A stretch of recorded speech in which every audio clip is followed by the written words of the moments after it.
రంగ కార్మికులు అందరూ కూడా ఇవాళ ఒక బీమాను ఏర్పాటు చేయడం జరిగింది. మీరు ఈ యాప్లో ఎంటర్ అయితే చాలు, మీ జీవితకాలంలో ఎప్పుడు ఏం జరిగినా సరే ₹1 కూడా కట్టకుండా 2 లక్షల రూపాయలు మీ అకౌంట్లో వేసి బాధ్యత ఈ ప్రభుత్వం తీసుకుందని కూడా మీకు తెలియజేస్తున్నా. మీరు జాయిన్ అవ్వడమే మీరు చేయవలసింది. ఎలాంటి కష్టం వచ్చినా ఈ పేపర్స్ డిపార్ట్మెంట్ దగ్గర ఉన్నాయి, ఇవన్నీ చదువుకోండి. పోస్ట్ ఆఫీస్లో యాప్ ఉంటుంది, దాంట్లో మీరు అందరూ జాయిన్ అవ్వండి. ఇంకా ఎవరైనా భవన నిర్మాణ కార్మికులు కానీ ఎవరైనా కష్టపడే వర్కర్లు కానీ అందరూ కూడా ఈ స్కీమ్లో జాయిన్ అయ్యి మీ కుటుంబానికి ఎంతో కొంత ఆధారం. రేపు పొద్దున మీకు ఏదైనా జరగకూడదు, జరిగినప్పుడు మన కుటుంబం నిరాశ్రయం అయిపోకుండా ఉండడానికి కోసం మరి ఈ కార్యక్రమంలో మీరు ఉపయోగించుకోవాలి. రాష్ట్ర ప్రభుత్వం ఏర్పాటు చేసినటువంటి ఈ కార్యక్రమాన్ని మీరు యూటిలైజ్ చేసుకుని మీ కుటుంబాలకి ఒక ధైర్యాన్ని ఇమ్మని చెప్పి కూడా నేను కోరుతా ఉన్నాను. అంతేకాకుండా ఇదివరకు మీకు 10,000 ఇచ్చి పోలీస్ డిపార్ట్మెంట్తో కేసులు రాయించిన సందర్భం మీకు తెలుసు, అవునా కదా? నిజం చెప్పండి, నిజం చెప్పండి, మాట్లాడండి. కానీ ఈ ప్రభుత్వం వచ్చిన తర్వాత మీ కేసు రాశారు ఎక్కడైనా? అంటే ఏంటంటే మీ మీద ఉన్న సాఫ్ట్ కార్నర్ అది. మీ దగ్గర డబ్బులు వసూలు చేయడం రాష్ట్ర ప్రభుత్వం ఉద్దేశం కాదు, మిమ్మల్ని నష్టపరచాలనే ఆలోచన ఈ కూటమి ప్రభుత్వానికి అంతకన్నా లేదు.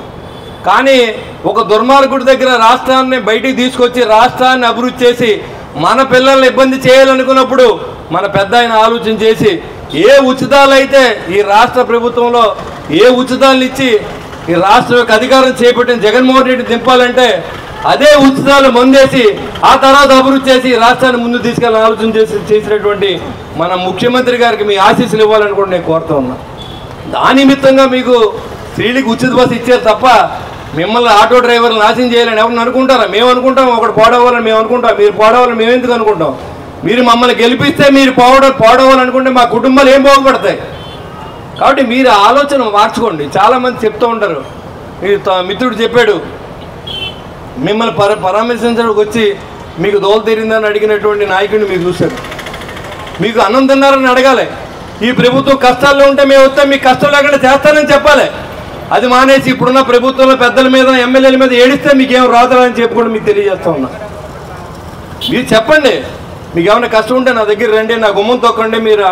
మీరు లాభం మీరు నా నుంచి ఆచరణగా ఏర్పడి మీరు ఎప్పుడు వచ్చినా సరే 2 లక్షల రూపాయలు చెక్కు కానీ నగదు కానీ నేను ఇస్తానని కూడా మీకు తెలియజేసుకుంటూ ఈ అవకాశం ఇచ్చిన మరి ఎంఈ ఇన్స్పెక్టర్ నాయక్ గారికి, ఈ సమావేశం ఇచ్చిన కమిషనర్ గారికి, ఇంకా పెద్దలందరికీ, కూటమి నాయకులందరికీ, ఆటో డ్రైవర్ నాయకులందరికీ, ఆటో డ్రైవర్స్కి అందరూ కూడా నా ఉదయపూర్వ నమస్కారం తెలియజేసుకుంటూ సెలవు తీసుకుని జై హింద్.